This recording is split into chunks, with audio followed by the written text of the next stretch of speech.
It's my pleasure to invite Joe Carrabba, our new chairman, and the chairman, president, and CEO of Cliffs Natural Resources to the podium for the chairman's address. Thanks, Tom, and good morning, everybody. As my first, official chairmanship address and remarks, I've already shocked Tom this morning as I read the 17 pages of script last night. I thought maybe I'll go on and off script, which is always dangerous to me, but it'd be a little bit impromptu. Let me just start with, I thought, gee whiz, this is really great. Everybody wants to show up at 7:15 to hear me speak, after a good night out, until I realized that Tim pointed out it's the cheesy grits, Joe, it's not you. So that's where it starts.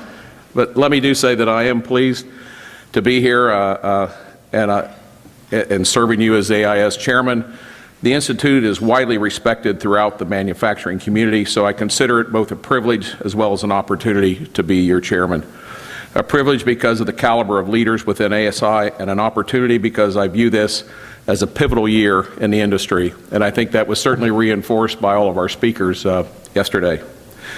I call it pivotal because it's a year where we could either see manufacturing resurgence or take hold and lead the country to economic prosperity, or it's possible that certain economic variables could combine to knock the wind out of our sails.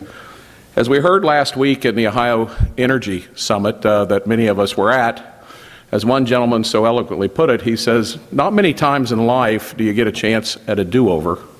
He said, this is the Ohio, Pennsylvania, Indiana, the Midwestern's chance at a do-over, and I thought that's about as good as you could put it when he went from there. So in other words, this is a year where we need to make it count. That's the theme, and I'd like to rally us around today because in my view, we have the best product in the world and a world-class industry. The work that our companies are doing and the work of AISI is vital. What exactly do we mean by make it count?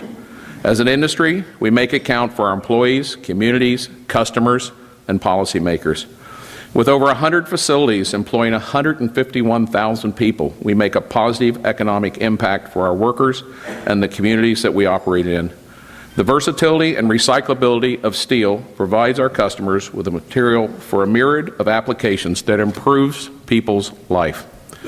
This is truly what sustainability is in our industry. Most importantly, we are a critical industry for our nation's economic and national security. I think on the national security front, it's one of those things that people often forget. And when we discuss with our local representatives and bring forth the idea of steel and what we need as a component for national defense and our security, it's often overlooked within our industry. We all recognize that the remarkable contribution of our North American steel industry. However, this year we must make it count through our unified efforts to ensure that the tremendous potential of manufacturing resurgences is realized. One thing that most everyone agrees on is this: the American manufacturing is on the upswing, and in fact, has been outperforming other sectors in the economy. According to Chad Motry, chief economist at the National Association of Manufacturers, manufacturing has had an outsized role in the economic recovery over the past 2 years. Manufacturers have added 148,000 net new jobs in the past 4 months alone, or roughly 17% of all of the non-farm payroll jobs added in this time frame. Since the beginning of 2010, the manufacturers have added 462,000 net new jobs and have been one of the true bright spots in our economy. Now let's look even closer to home. According to energy economist Timothy Considine, within manufacturing, the steel industry has played a significant role in helping lead this resurgence. In his recent analysis of the economic impact of the American steel industry on the overall economy, Dr. Considine concludes that the steel sector is helping to lead manufacturing out of recession due to the fact that we are highly interrelated with other sectors of the economy. In fact, his study notes that every one job in America's steel industry supports 7 jobs in the U.S. economy. That's an amazing fact that we need to make sure we get out to everybody that we talk to. The result, based on direct and indirect jobs, the steel industry adds over 1 million jobs to the U.S. economy.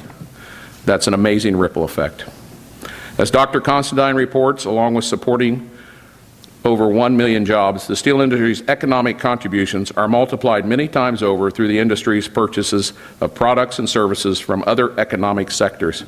And our industry generates over $23 billion in local, state, and federal tax revenues. In addition, AISI member companies invest hundreds of millions of dollars each year in equipment, physical facilities, and technology to ensure that our businesses are globally competitive.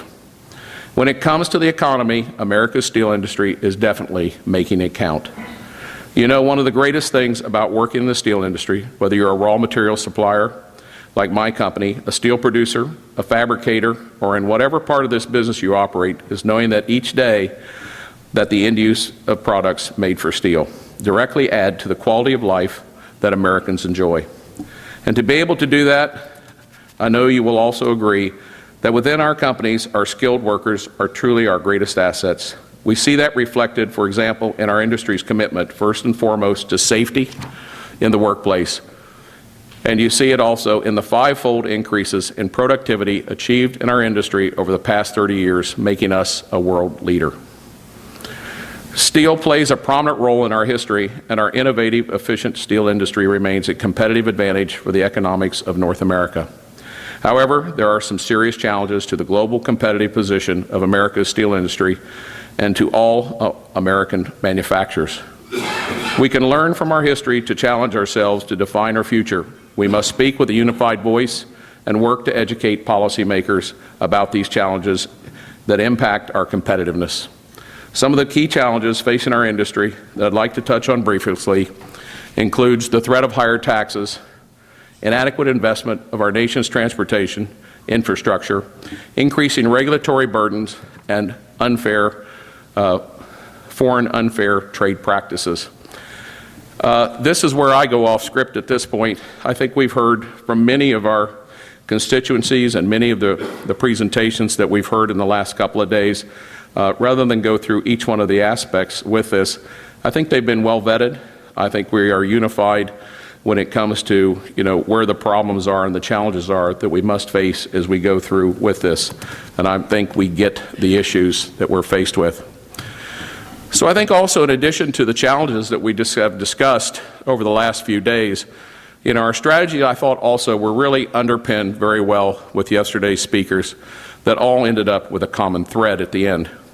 If you think about General McChrystal yesterday, who led off on his discussion about leadership, it was really about the evolving of leadership styles that we've all faced within our companies as the world changes, as our employees changes, and about getting everybody to cooperate and work together. I thought it was also really interesting to hear him talk about the adaptation to change that we all face. That's always the sign of greatness in a company, when change comes from all different directions that we see today, both inside and outside of your organizations and all the things that go on in the world. But I thought, more importantly, the renaissance of what we've all gone through in our companies in the last 10 or 20 years is really the cultural adaptation of working in a global economy. I thought his lessons in that about Afghanistan, how you approach the people, and how you work through the cultural differences is something that all of our companies have experienced in different time frames and timelines. And again, I think it's what makes, American greatness that good, is our willingness for the adaptation and to work with other cultures that went with it. Next, we heard from Martin Regalia, the economist. Certainly, many of the figures that we've heard in the past on the state of the economy, and I think just how fragile the physical uncertainty of all the major economies of the world right now that are playing on all of our business decisions, all the work we need to do, and why we have to stay more competitive and work with the government so we can continue to lower our cost and be competitive within America. John Hofmeister then led us through the energy threads. I was certainly surprised and taken back on the complexity of the current energy regulation that he spoke about towards the end of his speech yesterday, of just how difficult it is to get a drop of oil or a molecule of gas from the well into the manufacturing cycle. That was quite a revelation to hear yesterday went with it. And I thought also, as I'm sure there are many roadmaps out there to the road to energy freedom, I thought as John spoke about that, he outlined his plan for energy freedom. It's quite clear to me, and I think to all of us in this room that are engaged in the energy industry in one form or another through our businesses, that that is certainly the one factor that we have to have, is the energy independence that we share right now, the trillions of dollars we send overseas, not always to our friendliest of neighbors, that we have to spend more money to fend ourselves again. This is certainly a key point that came with it. As Haley Barbour took us through the political impacts of this next election cycle, as he pointed out, and I think he did, the emphasis again and again and again certainly made an impact on me.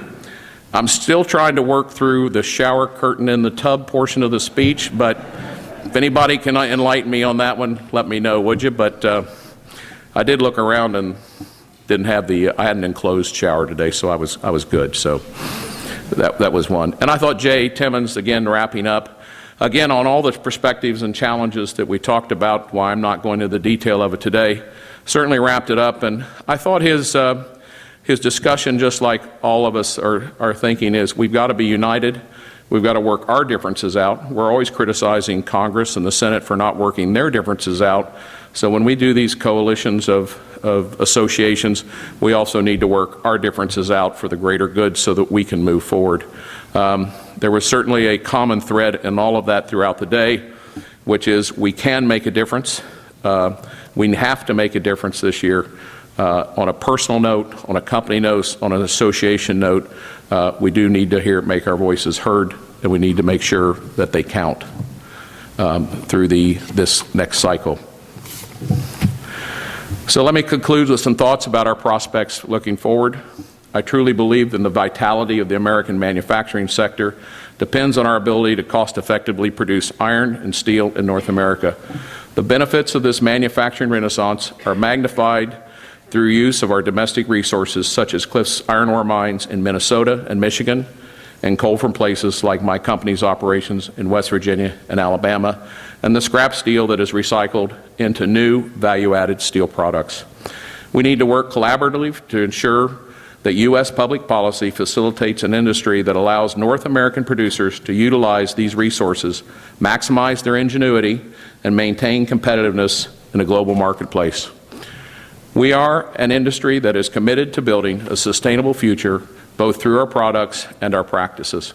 This commitment is backed by significant capital investment in state-of-the-art facilities that improve energy efficiency, reduce carbon emissions, and increase productivity.